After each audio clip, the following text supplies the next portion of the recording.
ጤና ይስጥልኝ አድማጭ ተመልካቾቻችን መላው የአማራ ሕዝብ ይህ መልእክት የምናቀርብላችሁ ከአማራ ፋኖ መረጃ ማዕከል ወይም from Amhara Fano Information Center ነው። መልእክቶቻችንንም እንደሚከተለው እናቀርብላችኋለን። መልካም ቆይታ። ሰላም ጤና ይስጥልኝ የአማራ ፋኖ መረጃ ማዕከል ቤተሰቦች በያላችሁበት ሰላማችሁ ይብዛ። ሰሞንኛ መረጃዎችን ይዘንላችሁ መተናል። ፋኖ ሚዲያዎች ነን።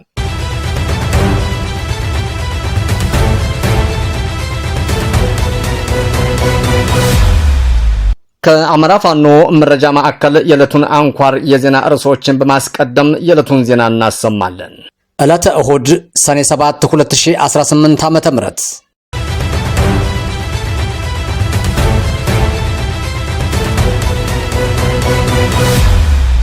የአማራ ፋኖ ብሔራዊ ንቅናቄ ሸዋ ጠቅላይ ግዛት አሳምነው እዝ አጼ ዘርዓ ያዕቆብ አንደኛ ኮር በፍቃዱ በላይ ክፍለ ጦር የበረሃው ጀግኖች ጠላትን አመድ አድርገውታል።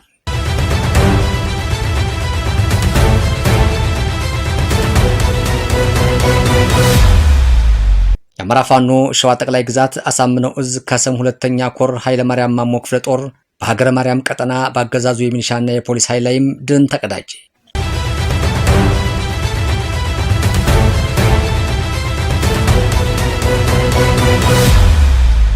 የአማራ ፋኖ ብሔራዊ ንቅናቄ ቴዎድሮስ እዝ 102ኛ ኮር 22ኛ ክፍለ ጦር የተለመደውን የከተማ ውስጥ ሰርጀሪ መስራቱንም ቀጥሎበታል።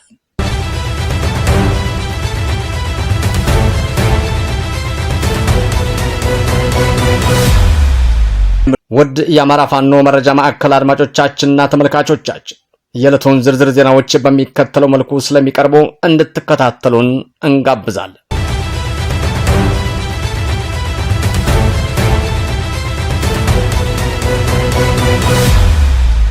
የአማራ ፋኖ ብሔራዊ ንቅናቄ ሸዋ ጠቅላይ ግዛት አሳምነው እዝ አጼ ዘርዓ ያዕቆብ አንደኛ ኮር በፍቃዱ በላይ ክፍለ ጦር የበረሃው ጀግኖች ጠላትን አመድ አድርገውታል።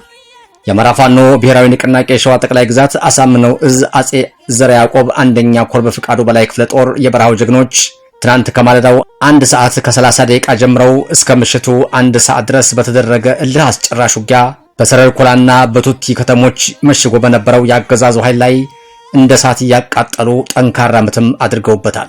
ሆኖም የሥርዓቱ ጅምላ ተጋላቢ ኃይልም በመሬት ላይ ሊቀበለው የሚገባውን ታሪካዊ ቅጣትም ከጀግኖቹ ክንድም ተመግበዋል።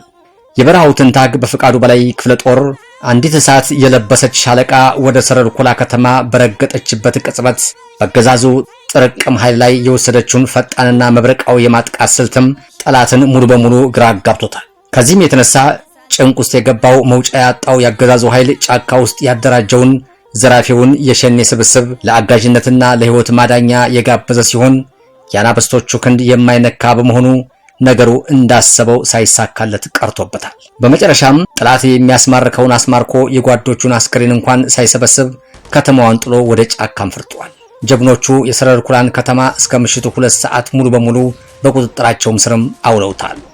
በሌላ በኩል በቱቲ ከተማ በተደረገው አውደ ውጊያ እጅ አፍ ላይ የሚያስጭን ነበር። የቱቲ ከተማ በተናዳፊዎቹ ሻለቆች የባሩድ ጢስ ስትታጠን ባሩዱም ሲቆላ በዋለበት በዚያ አስፈሪ ሰዓት ጠላት ምሽጉን በመነጠቁ ከተማዋን ጥሎ ለመውጣትም ተገዷል። የወገን ኃይል ለከተማዋ ሙሉ በሙሉ በመቆጣጠርም ድላቸውንም አጣጥመዋል። ይህ በእንዲህ እንዳለ ጠላት በውርድንብርና በፍርሃት ተውጦ ዙ23 እና ሞርተሮችን እያጮኸ ቢውልም በጀግኖቹ የቦታ ቁጥጥርና በማይበገረው የስነ ልቦና የበላይነት ግንባሩን ተመትቶ እንደ ቅጠል ሲረግፍ አምሽቷል። በዚህ ደማቅ አውደ ውጊያም የተረጋገጠውና በጀግኖቹ እጅ የገባው የምርኮ ዝርዝርም እንደሚከተለው ይፋ ሆኗል። 3 ከፋኖ ከድተው ወደ አገዛዙ ገብተው የነበሩ ባንዳዎች፣ 1 ያገዛዙ ካድሬ፣ 3 የሚሊሻ አባላት፣ የተማረከ ንብረት ደግሞ 8 ክላሽንኮፍ ጠመንጃ፣ 4 የወገብ ትጥቅ፣ 1 የደረት ትጥቅ፣ 6 የእጅ ቦምቦችና በርካታ ተተኳሽ ጥይቶችም በጀግኖቹ እጅ ገቢ ተደርጓል። ዜናውን ያደረሰን የአማራ ፋኖ ሸዋ ጠቅላይ ግዛት አሳምነው እዝ ህዝብ ግንኙነት መምሪያ ነው። የአማራ ፋኖ ሸዋ ጠቅላይ ግዛት አሳምነው እዝ ከሰም ሁለተኛ ኮር ኃይለ ማርያም ማሞ ክፍለ ጦር በሀገረ ማርያም ቀጠና በአገዛዙ የሚሊሻና የፖሊስ ኃይል ላይም ድል ተቀዳጀ። ከሰም ሁለተኛ ኮር የኃይለ ማርያም ማሞ ክፍለ ጦር ሻለቃ አንድና የክፍለ ጦር አቃኝና መሐንዲስ ሻለቆች በጥምረት በሀገረ ማርያም ወረዳ ንፋስ አምባ ቀበሌ ልዩ ቦታው አሌሊቱ ድልድይ ተብሎ ከሚጠራው ስፍራ ላይ በአገዛዙ ጥምር ጦር ላይ የፋኖ ሰራዊት ደፈጣ በማድረግ በጠላት ላይ አካላዊና ቁሳዊ ኪሳራም አድርሷል። ጠላት ሁልጊዜም እንደለመደው የጥፋት ተልኮንም ለመፈጸም ወደ ንፋስ አምባና ሰኮሩ ቀበሌ መንቀሳቀሱን የደረሰባቸው የኃይለ ማርያም ማሞ የምድር ተምዘግዛጊ ጦር የተንቀሸቀሸውን ጠላት ወደ መውደቂያው ጠብቆ በማስገባት ድንገት ባላሰበው መልኩ መብረቃዊ ጥቃትም ሲሰነዘርበት አንድ የሚሊሻ አባላትም ሲደመሰስ ቀሪ 2 የሚሊሻ አካላዊ ጉዳትም ደርሶባቸዋል። በተጨማሪም አንድ የፖሊስ አባል ስሙ ሳሳው የሚባል ከጉልበቱ በታች በነበልባሎቹ ተመቶ ቁስለኛ መሆኑም ታውቋል። ይህ ዘገባ እስከተጠናቀረበት ሰዓት ድረስ አውደ ውጊያው እንደቀጠለ ይገኛል። ጠላትም የፋኖ ኃይል ሚዛን ከአቅሙ በላይ በመሆኑ ያፈገፈገና ወደ ኋላም በመመለስም ላይ ይገኛል። ዜናውን ያደረሰን የአማራ ፋኖ ብሔራዊ ንቅናቄ ሸዋ ጠቅላይ ግዛት አሳምነው ዕዝ ህዝብ ግንኙነት መምሪያ ነው። የአማራ ፋኖ ብሔራዊ ንቅናቄ ቴዎድሮስ ዕዝ 102ኛ ኮር 22ኛ ክፍለ ጦር የተለመደውን የከተማ ውስጥ ሰርጀሪ መስራቱንም ቀጥሎበታል።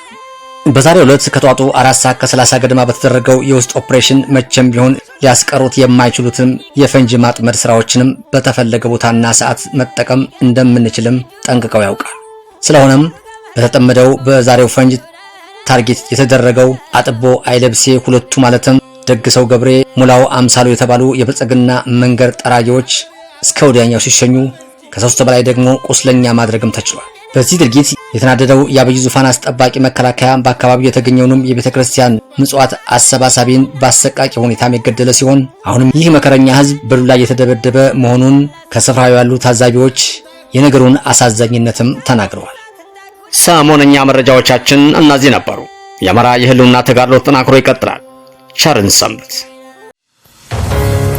በድጋሚ የአማራ ፋኖ መረጃ ማዕከል ቤተሰቦች በቀረበላችሁ መረጃዎች ላይ ሀሳብ አስተያየት እንድትሰጡ በትህትና እንጠይቃለን። ሰናይ ጊዜ እንዲሆንላችሁ እንመኛለን። በተጨማሪ ላይክ፣ ሼር፣ ኮሜንት፣ ሰብስክራይብ እንድታደርጉልን በትህትና እንጠይቃለን። አመሰግናለሁ።